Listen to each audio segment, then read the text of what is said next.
Bonjour mesdames et messieurs, très heureuse de vous retrouver pour un nouveau numéro de votre émission Ma famille, ma vie. Alors aujourd'hui, on a décidé avec toute l'équipe de Ma famille, ma vie de faire un numéro spécial pour ces personnes qui sont au front, qui sont à la première ligne justement pour nous protéger, pour faire que cette épidémie, que cette pandémie s'enraye. Justement, on a décidé de parler du personnel soignant, du personnel hospitalier, des médecins, de leur entourage justement. Et le thème du jour est l'impact psychologique de la situation actuelle sur les soignants et leurs familles. Alors avec moi aujourd'hui, Dr Mariam Hamia, psychologue. Merci d'avoir accepté notre invitation. C'est un plaisir. Bonjour Mounia. Bonjour. Alors je suis très contente qu'on parle de ce sujet très sensible et d'actualité. Merci, voilà. Merci d'avoir accepté l'invitation. Merci à vous, toujours un plaisir. Donc la première partie, c'est l'info de l'expert et vous êtes notre expert. Deuxième partie, nous aurons des témoignages. Et pour finir, nous aurons une rubrique, la rubrique Faites-le à la maison avec Khaireddine Khaldoun, qui va nous proposer une activité pour occuper nos enfants à la maison. Très bien. Et tout de suite, l'info de l'expert.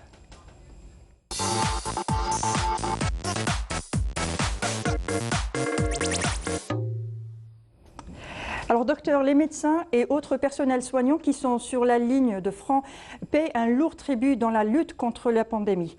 Obligés de travailler souvent dans des conditions difficiles, les soignants ont besoin de parler de ce quotidien bouleversé par le coronavirus. Le personnel hospitalier est habitué à voir des maladies et voir aussi des mourants, mais dans la situation actuelle où ils sont amenés à gérer une crise inédite et qui s'étire en longueur. D'autant qu'à la peur d'être contaminé s'ajoute aussi la peur d'infecter ses patients, d'infecter sa famille. Donc est-ce que justement cela peut avoir un effet traumatique sur le personnel justement soignant ? Excellent thème, hein, c'est vraiment d'actualité. Oui, effectivement, il y aura des répercussions psychologiques parce qu'on est en pleine situation anxiogène. Et qui dit situation anxiogène dit du post-traumatique. Oui. Alors le post-traumatique, c'est quoi? C'est donc le stress lié à un traumatisme. Donc on peut avoir des cauchemars, des insomnies, des attaques de panique, des angoisses. Et ça, on n'a pas vu ça depuis très longtemps. Donc, ça remonte même à la grippe espagnole, hein. Oui, ça remonte à très longtemps. Là, c'est une situation vraiment unique où le médecin, pour la première fois de sa vie, n'est plus que médecin. Il est médecin, il peut être patient dans cette situation très rapidement, mais en même temps, le côté être humain ressort. Il y a maman à la maison, il y a papa peut-être qui est âgé, ma soeur qui a un problème chronique, il y a la culpabilité, est-ce que je vais ramener ça à la maison? Il y a aussi une sorte de dévalorisation parce que pour une fois, ce médecin-là, il est face à une maladie qu'on ne connaît pas bien. Qu'on ne contrôle pas. Qu'on ne contrôle pas. Et le manque de contrôle, en psychologie, égale anxiété. Donc effectivement, ça a un impact très très lourd sur leur psychologie. Est-ce que les médecins sont préparés dans leur formation à ce genre de situation? Alors les situations de crise, oui. On en a vécu, même à l'époque de la décennie noire, où il y avait des corps qui débarquaient comme ça à l'hôpital, aux urgences. Oui. Mais une situation d'urgence est courte et rapide. Oui. Mais là, ça dure.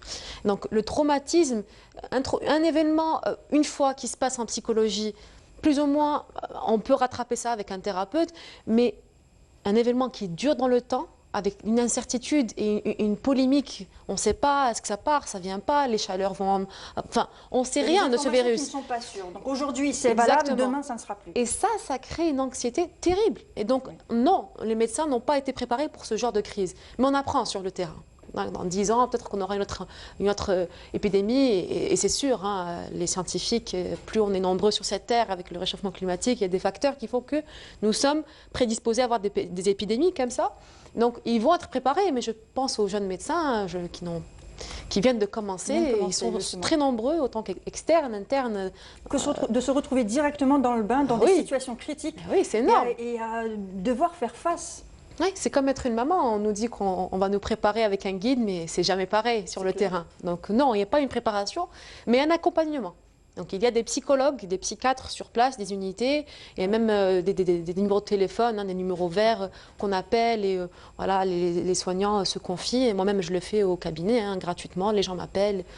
Donc oui, c'est une situation de crise très difficile, très lourde psychologiquement, et ça a changé une grande dynamique au niveau des hôpitaux, hein, en général. Et justement, et leurs proches, la famille de ces soignants. Oui, et leurs proches. C'est très difficile d'être aussi proche. C'est-à-dire qu'un médecin, d'habitude, est neutre face à un patient. Oui. Hein. Donc, il fait son travail.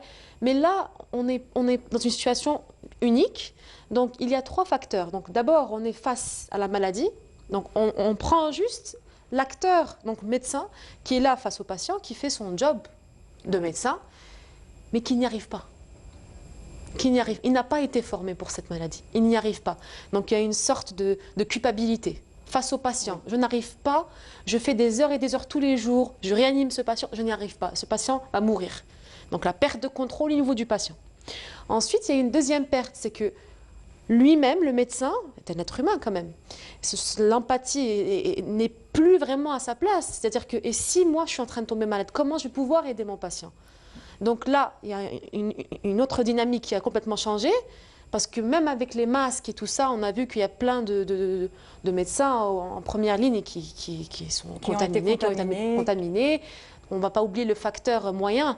Oui. Je parle spécialement en Algérie, on a eu un afflux quand même de patients, on n'était pas préparés, les masques, tout était fermé au niveau des importations. Donc on avait plein de problèmes dans ce sens-là, donc les moyens de bord n'y étaient pas. Oui. Et la troisième chose, et donc on revient à la famille, c'est est-ce que je vais être non seulement coupable de ne pas avoir réussi à traiter mon patient de ce virus, mais en plus, je peux être coupable de rentrer à la maison et d'infecter ma mère, mon père, ma soeur, mon frère. Et là, c'est terrible. C'est plus le médecin, c'est l'humain quand même. Donc il y a une culpabilité, une angoisse permanente, omniprésente. D'ailleurs, il y a plein de médecins qui ont développé ce qu'on appelle le trouble de l'anxiété généralisée, c'est-à-dire qu'ils vivent dans la peur. Ils rentrent à la maison, est-ce que j'ai bien nettoyé mes chaussures? Ma mère elle est en train de tousser, est-ce que c'est une allergie saisonnière? Donc vraiment, on rentre dans une paranoïa totale. On est constamment dans une anxiété, c'est terrible. Je pense même aux mamans, hein, Monia, mamans qui se disent je préfère me séparer de mes enfants. Oui, il y a même des médecins qui ont décidé de se séparer de leur famille, d'aller louer, d'aller ailleurs justement pour pouvoir être tranquille par rapport à ça, pour ne pas être un danger pour leur famille. Parce qu'ils deviennent, d'un côté, on a un médecin dans la famille, on est rassuré parce que si on est malade, il est là. On se retrouve, on a un médecin dans la famille, il est en première ligne, on a peur pour nous. C'est ça, et puis il y a une certaine... Bon, je n'ai pas envie de dire ce mot de discrimination, mais il y a une certaine discrimination qui se crée dans quelques familles où on craint, on va dire, Yasmine qui est médecin, hein, Yasmine, elle ne vient pas prendre le café avec nous. Donc la personne, au moment où elle se sent seule et peut-être elle a besoin d'un soutien psychologique de sa famille, on l'écarte, mais indirectement. Et Yasmine, ne touche pas ton père. Donc on a l'impression qu'on focalise sur elle et elle se sent seule dans ce combat. Donc c'est très difficile psychologiquement et je tiens à rendre hommage au médecin qui est décédé à Sétif, hein, qui était enceinte. Qui était enceinte, oui, du 8e mois. Oui, exactement. Donc pensez à sa famille et donc je remercie vraiment ces médecins qui sont épuisés et psychologiquement c'est difficile.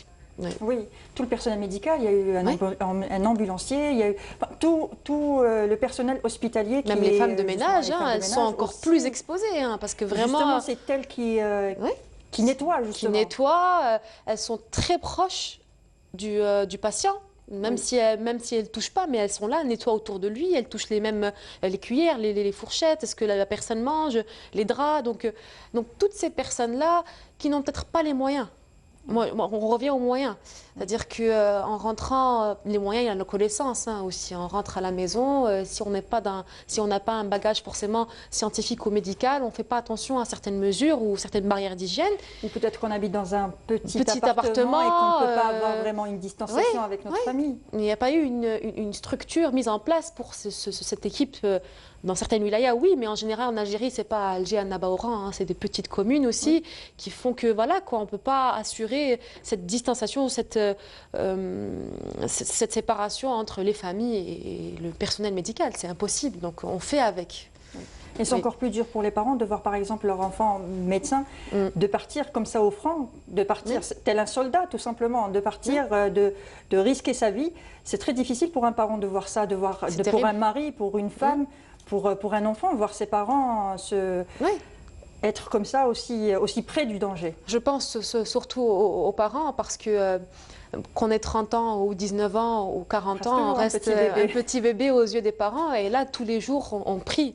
hein, on prie le ciel que nos enfants soient protégés. Et pour les enfants, pour leurs parents, on ne comprend pas pourquoi maman, on est tous enfermés à la maison, pourquoi maman spécialement, elle part toute la journée, papa il ne travaille plus ou il est en télétravail, et pourquoi maman elle n'est pas là. Donc même les enfants, ils ont une certaine angoisse. Attention, hein, le cerveau des enfants, c'est comme une éponge. Oui. Hein, ça absorbe, oui, ça absorbe, mais c'est vrai, ça absorbe souvent tous ces changements et tout ça, et ils le sentent. On ne va pas à l'école, maman elle est absente ou papa il est absent. Je parle des femmes parce que statistiquement, j'ai vu récemment que les femmes, on a beaucoup plus de femmes médecins. Ah oui. Oui, oui. Ça je ne le savais pas. On a beaucoup plus de femmes médecins et donc même dans le domaine médical que des hommes. Et du coup, je pense à cet instinct maternel qui fait que je dois laisser mon enfant. C'est pas ce que les médecins ont signé pour, mais on se retrouve dans une situation de crise. Exactement. Donc on est obligé de faire avec. Exactement. Et puis et le fait de voir justement le monde dehors, les gens dehors, ne pas respecter les consignes de distanciation sociale, ne pas mettre de masque ou mettre le masque approximativement, soit sur la tête, sur le menton ou caché juste à la bouche, ça doit aussi stresser, ça doit les rendre, on va dire, plus en colère parce qu'ils sont là à se donner à fond. Ils sont là depuis 3 mois, ils sont debout, ils veulent donner le maximum, ils veulent sauver justement cette population, mais en contrepartie, cette population ne leur rend pas du tout. Bah, c'est vraiment la phrase que beaucoup de mes patients qui travaillent donc, dans les hôpitaux ou dans les infrastructures médicales, est-ce que ça en vaut la peine? C'est ça la phrase qui revient souvent. Est-ce que ça en vaut la peine? Et je pense que nos chers téléspectateurs pourront peut-être, à travers cette émission, comprendre que ce n'est pas des chiffres. Moi, je vois sur les Facebook, les réseaux, des commentaires « Ah, il n'y a eu que 2 de plus ». Oui, 2 de plus. 2 de plus, c'est déjà 2 de trop. Oui, c'est 2 de trop. Et n'oubliez pas que ces médecins-là ont fait un sacrifice. Si certaines personnes disent « Ah, on dit en arabe, hein, « j'arrive pas à respirer », dites-vous que ces médecins passent 8, 9 heures à 16 heures avec le masque. Et je préfère que ça vous dérange, que ça gratte un petit peu le masque ou que vous vous ennuyez un petit peu à la maison, que vous soyez sur un lit hospitalisé avec de l'oxygène. Et ça, on est tellement loin, quand ça ne nous touche pas, on a l'impression qu'on est immunisé. Mais ces médecins-là souffrent. Et ils arrivent à un stade, parce que ça dure, je vous ai dit ça dure. Là, on est à 2 mois ou 3 mois. On est à 3 mois quand même. Ça fait 3 mois non-stop que ces médecins sont face à ce virus qu'on ne connaît toujours pas aussi bien. Voilà. Hein, et on est arrivé à un stade où on se dit, est-ce que ça en vaut la peine? Parce qu'il y a « Maman, tu me manques hein ?» les parents qui reçoivent les appels la journée à l'hôpital. « Maman, pourquoi tu ne viens pas? Maman, c'est mon anniversaire, pourquoi tu ne m'as pas fait un câlin hein Papa, pourquoi tu ne rentres plus à la maison? Pourquoi tu me vois que du balcon ?» Parce que moi, toutes ces situations, j'ai eu des témoignages hein, des médecins et ça brise le cœur. Donc j'invite tous ceux qui nous regardent à réfléchir un petit peu, et mettre de côté tout ce qui est politique, ça existe ou ça n'existe pas. Ce qui est clair et net, c'est qu'il y a des gens qui se sacrifient pour ça. Ils ont ça, c'est important. Choisi, ils ont donné leur vie justement. Tout à fait. Ils ont choisi d'être là pour sauver d'autres vies. Peu importe les primes, les primes et tout ça, c'est secondaire. C'est-à-dire que bon, c'est vrai que c'est bien, ça aide financièrement. Au détriment de leur vie. Oui, mais une vie, ça n'a pas de prix. Exactement. Ça n'a pas de prix. Exactement. Oui. Donc, nous allons passer à la rubrique témoignages. Nous allons avoir justement un médecin. Alors, c'est Dr Salhi, urgentiste unité Covid, qui va justement témoigner juste après ceci.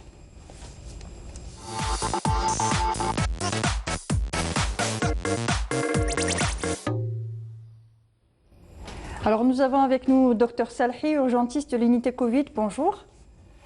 Oui, bonjour. Bon, comment allez-vous?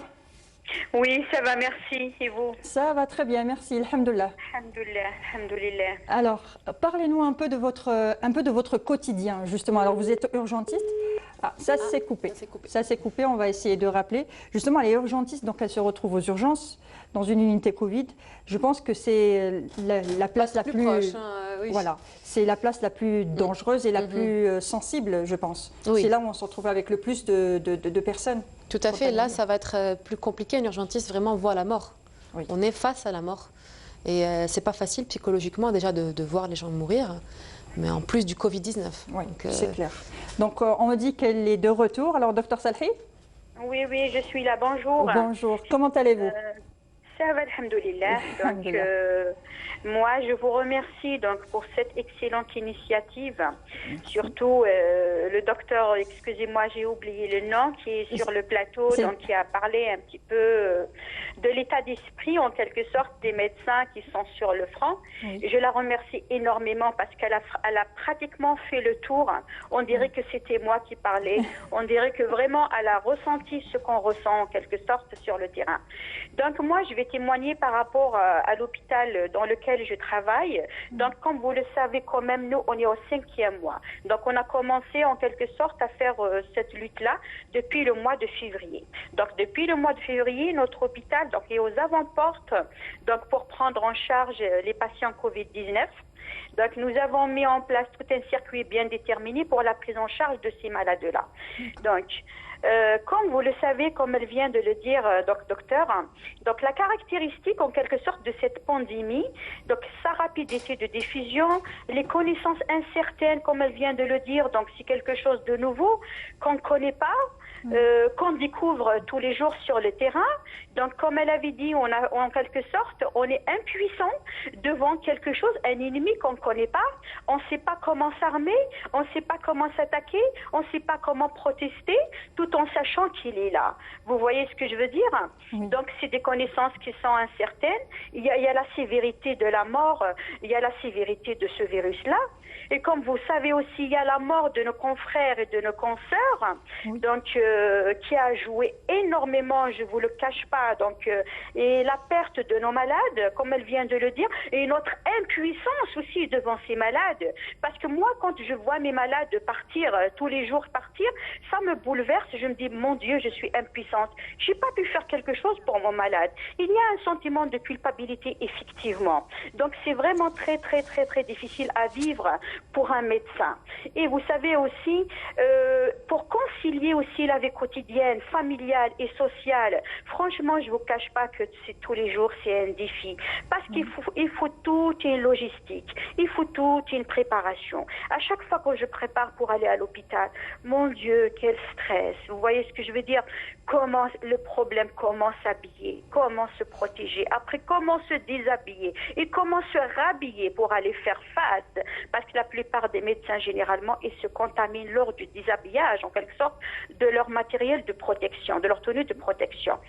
Sans compter aussi l'absence de soutien psychologique. Elle vient de le dire, on n'était pas préparé à ça. On n'était pas préparé à cette maladie. On a été pris de court. Du jour au lendemain, ils nous annoncent, ils nous ont fait une réunion. Voilà, le Covid, il est là, vous devez faire face. Mais comment? C'est quoi ce Covid? Comment je vais faire? Comment je vais m'habiller? Comment je vais attaquer? Est-ce qu'il y a un traitement? Non, il n'y a pas de traitement pour l'instant. Vous voyez, parce que nous, on avait commencé au mois de février, donc à travailler avec cette pandémie-là. Or, c'est-à-dire le protocole n'a pas encore été adopté. Vous voyez ce que je veux dire? Oui. Donc, on était là et il y a les malades qui arrivent en détresse. Je ne sais pas, est-ce que je vais intuber ou je ne vais pas intuber? Comment faire pour intuber? Parce qu'il y a toute une logistique, vous voyez, toute une prise en charge. Est-ce que je dois ventiler? Je ne dois pas ventiler? Bon, bref.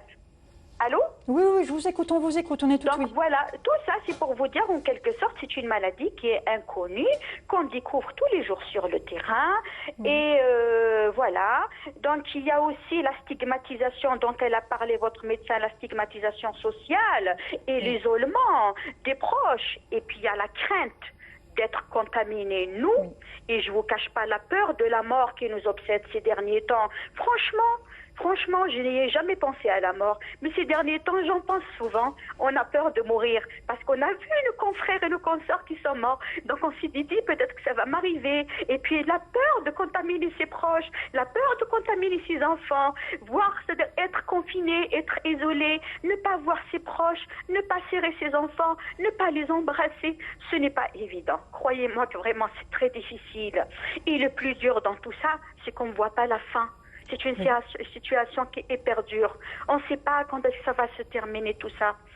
Sans compter, comme elle vient de vous le dire, être habillée comme ça toute la journée, de 8h jusqu'à 18h. Moi, je vais vous faire un aveu. Oui. Il y a des médecins qui portent des couches culottes parce qu'on ne peut pas sortir. On est obligé parce qu'à chaque fois qu'on sort, il faut enlever sa tenue et remettre une tenue. Il y a le risque de contamination. Donc c'est toute une préparation avant d'aller dans l'unité Covid. Allez, va vider ta vessie, ne bois pas de l'eau, mets ta couche culotte, mets ceci, mets cela. Et non-stop, vous vous imaginez une bavette, une autre bavette dessus, après les lunettes, après vous avez la visière, vous avez la camisole, parfois on a la soif d'air, on étouffe, on n'arrive plus à respirer de 8h jusqu'à 18h. Et puis il y a une autre équipe qui arrive de 18h jusqu'à 8h du matin. Tout ça, bien évidemment, comme elle vient de le dire, donc tous ces facteurs-là, ils ont installé quoi? Un climat anxiogène au fil du temps. Parce que 4 mois, durant jour par jour, nous faisons face à cet ennemi inconnu, comme je viens de vous le dire. Donc nous avons développé des réactions qui sont reliées au stress.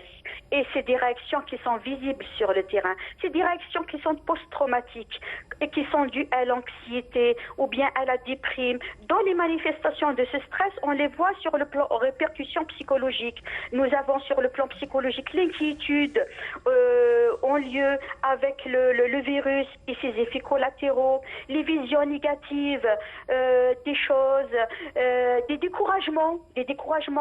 Tout le monde commence à se décourager en ces moments-là. Je vous le cache pas, on le constate. De la tristesse, oui. De la colère, comme elle vient de dire, est-ce que ça vaut la peine?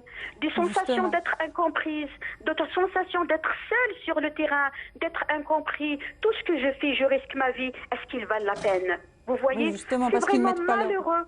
Hein? Parce qu'ils ne mettent pas leur masque, parce qu'ils ne respectent pas ces distanciations, parce qu'ils ne respectent pas tout ça. Quand je quitte l'hôpital, quand je les vois mettre le masque chirurgical sur le menton ou sur la tête, vous voyez, je me dis haram alaikum, pourquoi? Pourquoi? On a envie de reprendre la vie normale, on a envie d'enlever ces bavettes, c'est-à-dire de retourner à une vie normale avec nos familles, avec nos amis, mais vu l'inconscience de nos concitoyens, je ne sais pas pour quand. Oui. Vous voyez, donc par exemple sur le plan comportemental, il y a certaines personnes, moi personnellement en ce moment j'ai développé une irritabilité, oui. Il y a des troubles d'humeur, des pleurs, des difficultés de concentration, des troubles d'humeur, un coup on rit, un coup on pleure, et pour finir sur le plan physique, il y a une fatigue qui commence vraiment à se ressentir. Ah oui, surtout ces derniers temps, des maux de tête en permanence, des problèmes de peau, comme moi par exemple en ce moment j'ai développé des problèmes de peau. Ma collègue aussi sur le terrain, elle est en train de faire des problèmes de peau. Il y a une autre qui est en train de faire des chutes de cheveux carrément, hein, des chutes vraiment, pour ne pas dire une alopécie, hein, vous voyez ce que je veux dire? Ça c'est des retentissements physiques. Nous avons, comment on appelle ça, des problèmes gastro-intestinaux. On commence à développer pratiquement toute la symptomatologie du Covid. Un jour j'ai des courbatures, un jour j'ai de la diarrhée, un jour j'ai de la fièvre. Et il y a aussi les troubles de sommeil, on n'arrive plus à dormir. Croyez-moi, je vous assure que ça m'est arrivé de me réveiller la nuit et de prendre ma température et de prendre ma saturation. Est-ce que je sature ou je désature? Parce que j'avais des difficultés à respirer. Bien sûr que c'était psychogène, mais quand même on a peur. Je me dis peut-être c'est bon. Les signes sont là, ça commence, ça arrive, j'ai été contaminée. Vous voyez ce que je veux dire? C'est très difficile, je comprends tout à fait, ça doit être très difficile. C'est très dur, rien que de vous entendre, c'est un témoignage assez poignant, c'est clair. Et docteur, si vous voulez intervenir. Docteur Salhi, je me présente, c'est Hamia, la psychologue. Je suis enchantée, Madame Hamia. Merci beaucoup. Vous avez tout dit. Vous avez vraiment tout dit à notre place. Oula. Je suis très touchée par votre témoignage. Vous savez, je vais vous couper. Quand vous avez dit est-ce que ça vaut la peine, j'ai été soulagée. Pourquoi? Vous savez pourquoi j'ai été soulagée? Parce que je m'étais dit je n'ai pas le droit de dire ça. C'est quelque chose que je disais au fond de moi, autant que médecin. Mais ma conscience de médecin m'interdisait de le dire tout haut. Mais en fin de compte, vous avez raison. C'est ce que je me dis tous les jours. Alors, docteur Salhi, je ne pourrais jamais me mettre à votre place parce que c'est quand même une situation unique. Mais je pourrais juste vous dire d'un point de vue psychologique, j'ai envie de vous dire deux ou trois mots peut-être qui pourront vous aider ou réveiller quelque chose en vous. Déjà, de un, c'est pas de votre faute. C'est très important de déculpabiliser. Vous faites de votre mieux sur le terrain. Vous savez, mais parfois, parfois, je vous cache pas, Oui. on est incompétent sur le terrain. C'est pas incompétent, excusez-moi, c'est le mot qui est mal utilisé, c'est impuissant. Parce que vous savez, c'est une maladie qui est tellement difficile à gérer, parce qu'il y a beaucoup qui disent, ah non, il y a un traitement. Non, le traitement, il ne donne pas sur tout le monde.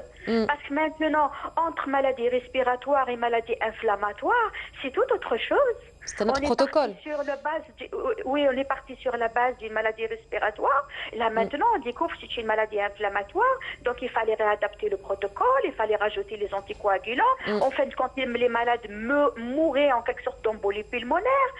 Vous voyez ce que je veux dire? C'est pour ça. C'est ça qui fait la crainte.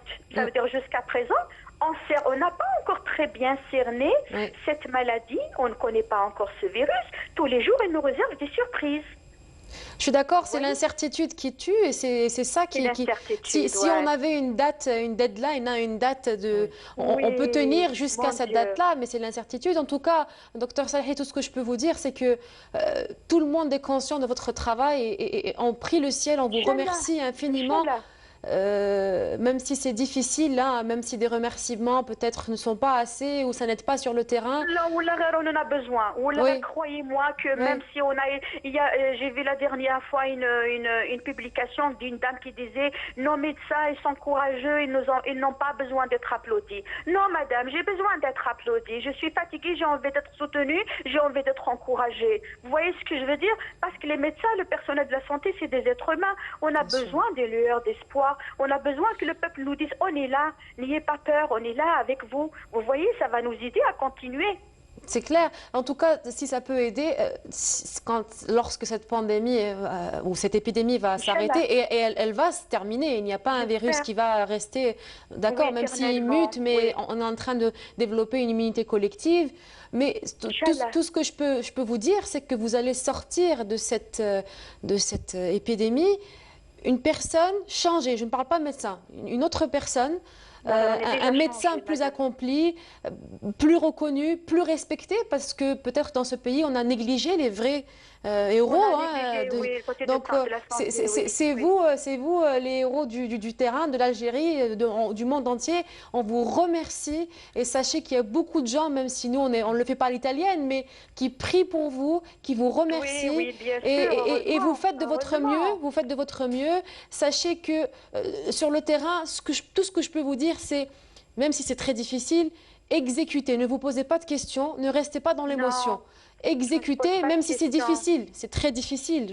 On est devenus comme des robots, madame. Croyez-moi qu'on est devenus comme des robots. C'est une forme de mécanisme de défense, parce que si vous basculez trop vers l'émotion, là, le côté médecin n'y sera plus et ça va être très difficile de continuer. Ce que vous venez de nous dire, c'est la première fois que je l'entends, cette histoire de couche.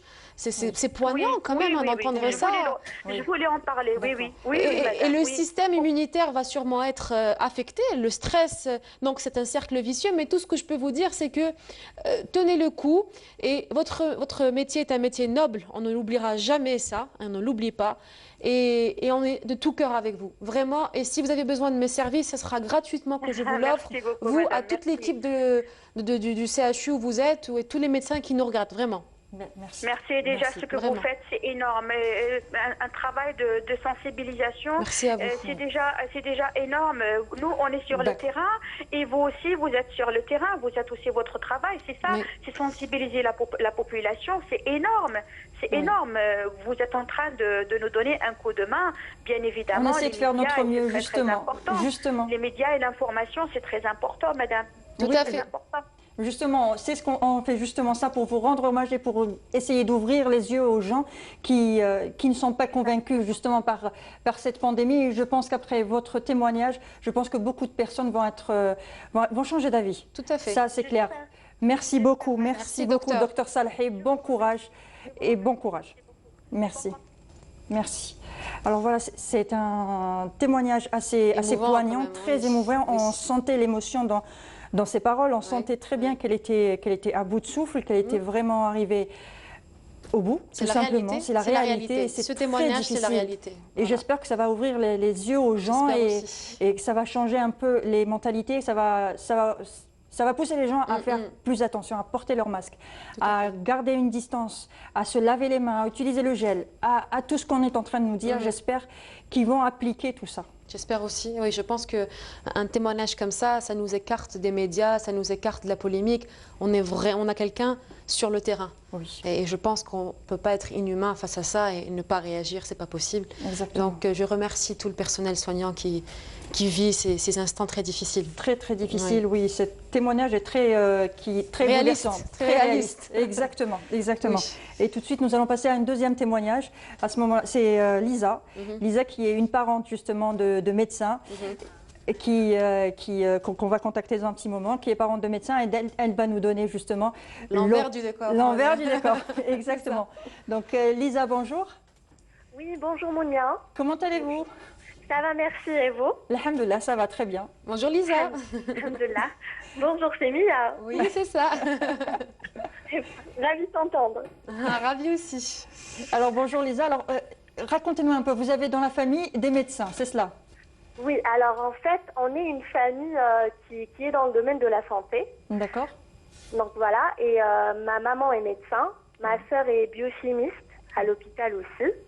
Donc aujourd'hui, si je vous appelle, c'est pour un petit peu partager mon expérience de ma famille qui est sur le front pour combattre ce virus, justement. Alors justement, parlez-nous un peu de votre quotidien. Comment ça se passe tous les jours avec toute votre famille qui est sur le terrain justement? Comment ça se passe le quotidien avec eux? Comment vous faites à la maison? Est-ce que vous gardez vos distances? Est-ce que vous mangez ensemble ou pas du tout? Est-ce que vous avez déménagé par exemple? Qu'est-ce qui se passe? Alors, qu'est-ce qu'on a fait? C'est qu'on a décidé de rester solidaires, de rester en petit comité, moi et ma petite famille, et de s'isoler de la grande famille.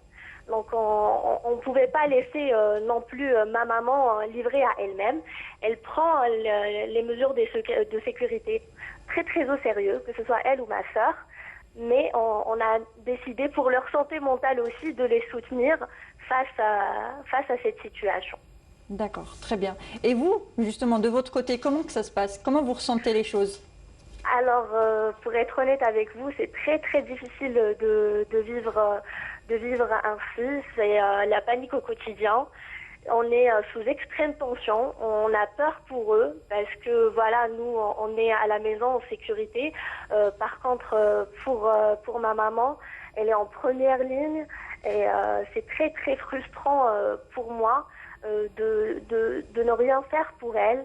Et voilà, en fait, c'est comme si on envoyait des soldats au front sans armes. Oui. Parce que cette épidémie n'a pas d'antidote, n'a pas de vaccin, et que de son côté, elle est dévouée, elle ne veut pas laisser ses patients livrés à eux-mêmes.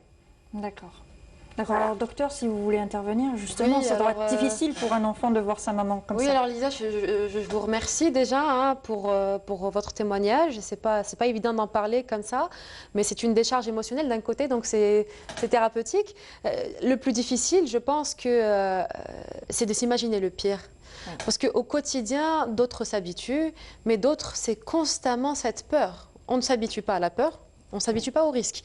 Donc au quotidien, on a cette sensation que, même si autant que, peut-être que votre maman, vous vous dites juste en étant là, je l'aide, mais on se sent quand même impuissant parce que est-ce qu'elle s'est bien lavé les mains à l'hôpital ou à la clinique? Est-ce qu'aujourd'hui, elle a oublié peut-être qu'elle s'est touchée le front? Donc on est toujours dans cette histoire on a des idées obsessionnelles presque. Hein, Lisa, j'imagine que vous êtes constamment dans cette angoisse. Est-ce que tout se passe bien de ce côté-là? Est-ce qu'à la maison, elle a fait de son mieux? Est-ce que vous ressentez cette sorte de perte de contrôle à cause de justement maman, elle est ailleurs et moi, je suis à la maison? Est-ce que vous avez cette sensation? C'est tout à fait ça, exactement, docteur. Et c'est vraiment une situation très, très difficile à gérer parce qu'on ne sait pas ce qui se passe au niveau de l'hôpital, on ne sait pas à quoi elle a face et elle évite d'en parler une fois à la maison parce que c'est un sujet qui l'angoisse. Donc, une fois rentrée à la maison, elle aime bien se sortir de ce cauchemar, en fait. Et on évite aussi de la remettre en situation de stress. mais on garde ça pour nous aussi. Bah, c'est ça qui est plus difficile. J'aime cette phrase, on garde ça pour nous. Oui. Donc en quelque sorte, vous vivez cette angoisse, mais vous portez un masque parce que maman a porté un autre type de masque. Oui. Et quand elle rentre à la maison, elle a envie de l'enlever. Mais vous, vous portez un autre. La journée, vous en avez un autre. Et à la maison, quand elle rentre, vous l'accueillez avec un autre. Mais ce n'est pas évident parce qu'on a besoin de cette décharge émotionnelle et à la maison, on fait de notre mieux. En tout cas, c'est excellent comme méthode et j'invite d'autres personnes qui nous regardent à faire pareil, à encourager, à être un soutien psychologique pour les mamans ou les papas qui travaillent, qui sont exposés. Et donc, Lisa, c'est excellent comme stratégie, mais de votre côté, essayez de décompenser quelque part. Parler à un thérapeute ou appeler les lignes. Parce que vous-même, vous allez sortir de tout ça avec un syndrome post-traumatique, c'est clair et net. Oui. Donc, essayez de vous ménager, ne faites pas trop la forte, comme je dis. Il ne faut pas faire trop la forte parce qu'on est des êtres humains.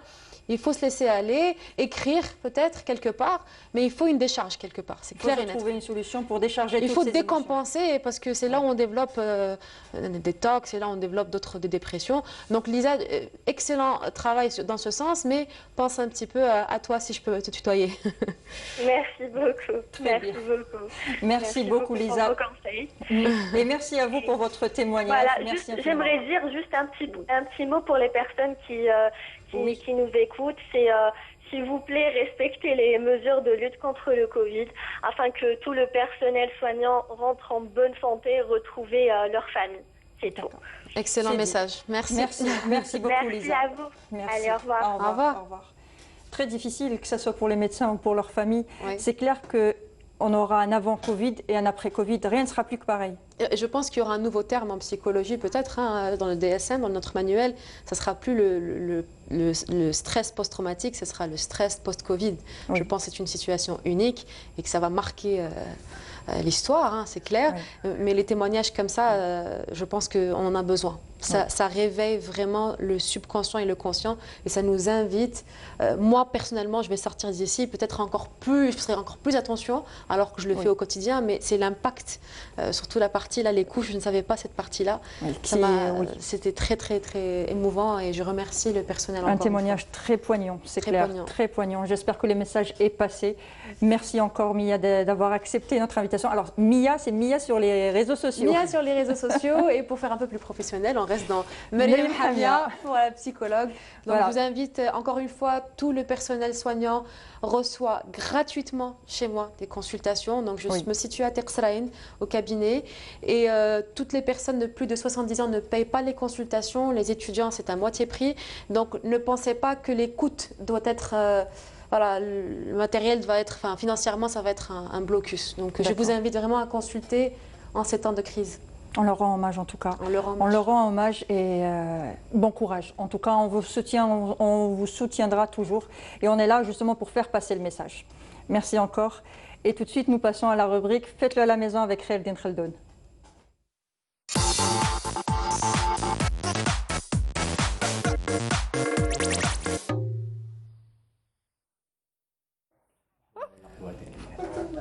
Très heureuse de vous retrouver. Khaïreddine Khaldoun. Merci. Maintenant, c'est la rubrique « Faites-le à la maison ». Super. Avec Khairo. Alors aujourd'hui, on recycle des bouteilles. Mais je vois qu'il y a une paire de chaussettes, il y a des élastiques. Encore une fois, rose bonbon, merci. Mais les chaussettes, elles sont grises. Oui, d'accord. Bon, elles sont propres, je te préviens. Je te rassure, elles sont propres et tout ça. Alors, bouteille... Ouais. Bouteille, du liquide vaisselle, des poudres là. Je sais que tu es un peu perdu, tu ne sais pas ce qu'on va faire. Ouais. Alors, je me suis rappelé juste un jeu que je faisais quand j'étais petite. Quand j'étais petite, dès la saison estivale, dès l'arrivée des beaux jours, nos parents nous découpaient un petit bout de tuyau. Et puis nous faisaient le mélange de savon et d'eau pour faire des bulles. Et ça nous occupait toute la journée. On faisait que ça. Quelle bulle, hein? Exactement. Et quelle bulle? Et on faisait que des bulles avec ma soeur, mon frère, et puis c'était la concurrence de celui qui allait faire le plus de bulles, la plus grosse, celle qui dure le plus longtemps. Donc je me suis dit, et pourquoi pas, c'est le retour des beaux jours, on peut commencer à jouer avec de l'eau et des bulles. Parfait. Donc j'ai décidé de vous apprendre, pas à faire des simples bulles, à faire un serpent de bulles. Attention mesdames et messieurs, un serpent de bulles. Oh, on va te suivre alors. D'accord, alors pour cela, nous avons besoin de bouteilles en plastique. D'accord. Alors la bouteille en plastique, on n'est pas obligé d'avoir une bouteille d'eau en plastique. On peut recycler toutes les bouteilles en plastique. C'est le vinaigre. Vinaigre, eau gazeuse, limonade. Donc on a une bouteille en plastique. Chez nous, voilà. Ce qu'on a chez nous justement, on le récupère et on en fait justement l'outil justement pour faire justement ces bulles-là. La pièce maîtresse. La pièce maîtresse, voilà.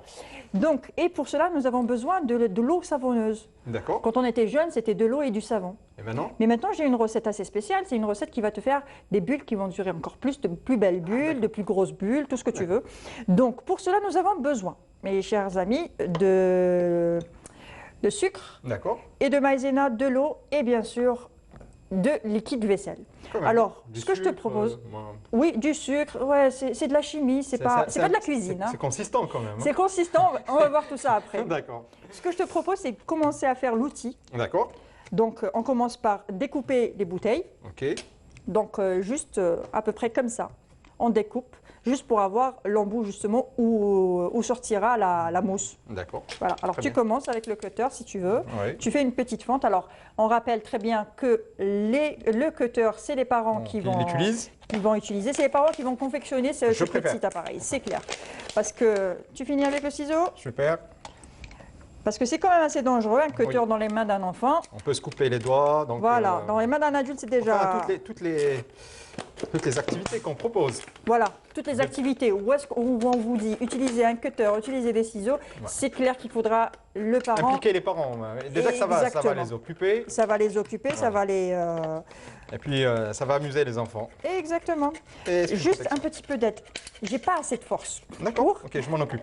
Je te cède la mienne. Donc, merci. Enfin, je t'en prie. Voilà. Donc, ce petit récipient, on n'en a pas besoin, on a besoin juste de ceci. D'accord. Donc, tu coupes, toi, et moi, je prépare le premier, si tu veux. D'accord, oui, bien sûr. Donc, avec ce petit embout, ce qu'on va faire, c'est qu'on va mettre sur cet embout une chaussette. D'accord. Mes amis, on va mettre la chaussette sur l'embout et la tenir avec l'élastique. On va essayer de faire tout ça. Donc, on pose. On habille tout simplement cet embout avec la chaussette. Donc, les enfants vont s'amuser à utiliser leurs chaussettes. Chacun sa chaussette. Chacun sa chaussette, voilà. Donc, on habille notre... Voilà, on l'habille. Je crois qu'il n'y a même pas besoin d'élastique, ça tient assez bien. D'accord. Voilà, ça tient assez bien. Je vais habiller la mienne aussi. Voilà. Donc, ça va très bien. Je pense que c'est un peu court pour la chaussette, mais c'est pas grave. Ok. Je mets l'élastique Voilà, tu mets l'élastique si tu veux. Hein. Ouais. Non, l'élastique, non. Ça va, ça tient? Non, ça tient justement. Il faut enfoncer. Il faut avoir ceci, que ça soit plat. D'accord. Pour mettre justement, pour que la mousse puisse sortir. D'accord. Donc, sur le côté comme ceci. Okay. Voilà, et tu le retiens avec un élastique. Donc, il faut que la chaussette soit plate sur ce côté-là, donc qu'elle ne pende pas. Voilà, donc on a notre outil. Donc, on enlève le bouchon, bien sûr, c'est clair, pour pouvoir souffler dedans. C'est en soufflant qu'on va faire sortir. Voilà, on va faire sortir des bulles. Donc, on met ceci de côté. Parfait. Et on prépare la petite préparation pour faire des bulles, l'eau savonneuse. Donc, c'est une cuillère de sucre glace, mes amis. Une cuillère à café. Une cuillère à café de sucre glace. Ceci de côté. J'imagine que c'est une mousse. On va voir, on va voir. Une cuillère à café aussi de... Maïzena, ça va, tu retiens. D'accord. 4 cuillères de liquide vaisselle. Très bien, madame. Donc, telle une préparation, telle une recette pour faire... Voilà. On fait un peu de la cuisine, quoi. Ouais. On fait notre petite bien évidemment, tambouille. Ça ne se consomme pas. C'est clair, on ne va pas manger tout ça. C'est pour faire des bulles. Pour faire des bulles. Il faut faire attention. Il faut, même avec les plus jeunes enfants, il faut rester à côté. Hein. Bien sûr, oui. Il ne faut pas les laisser seuls avec ça. On ne sait jamais s'ils se disent oh, on va goûter. Peut-être que c'est à consommer, peut-être que c'est... Hein. Voilà. Puis il y a de la couleur et tout ça. Il y a de la couleur, on peut même mettre des colorants pour faire des bulles colorées. Hein. D'accord. Voilà. On a mis nos cuillères. Parfait. Très bien. Et on verse le verre d'eau. On verse le verre d'eau. J'espère que je ne vais pas en mettre partout. D'accord, ça va. Donc, ceci, on commence à mélanger d'abord. Je t'en rajoute. Attends, on mélange, on enlève tous les grumeaux. D'accord. Ah, vraiment une vraie préparation, on a l'impression. Une vraie préparation, voilà. Préparation... C'est de la chimie. Oui, tu me diras. Encore un peu. Voilà, c'est bon, je pense que là, c'est bon. D'accord. La préparation est OK. On met ceci de côté par là. Parfait. Et ensuite, voilà. Place aux bêtises. Tambour. Alors, Bah oui. On mouille Légèrement? légèrement, voilà. D'accord. Est-ce que, alors là, il faut que tu m'orientes. Est-ce que... Alors. C'est quoi la direction? Wow. Ah, c'est super ça. Et ça fait comme des serpents de mousse, Ah, c'est tout super. simplement. Ah, oui. Et au balcon, on va dire, Ah oui. avec C'est-à-dire les enfants, qu'on ça va sort- on bien sort, les tu vois. amuser. Voilà, justement, et on fait des tas de... Et voilà. Bah, Et si super. on met du colorant, vous allez avoir un Ça serpentin. amuse les enfants. S'ils sont 3 à 4 avec À chacun le sa faire. couleur, ça... Chacun va essayer de faire celui qui va être le plus Plus long, lent. qui ne va pas se couper et tout Ouais. ça. Donc ça Mais- va et très puis bien ça les tient, occuper. hein, puis ça tient. Et puis ça tient bien sûr, parce que c'est une mousse assez spéciale. Ouais. Voilà. Ah bah super. Donc voilà. Ah On bah, va en super. mettre partout. Donc c'était l'activité qu'on vous proposait aujourd'hui pour essayer d'occuper vos enfants à la maison, surtout Ouais. avec l'arrivée des beaux jours. Ouais, J'espère que ça t'a plu. bah, ça m'a plu et on va refaire ça à la maison. Inch'Allah. Et ben, je vous dis à la semaine prochaine avec une autre activité. Salut. Salut. Bye. Bye.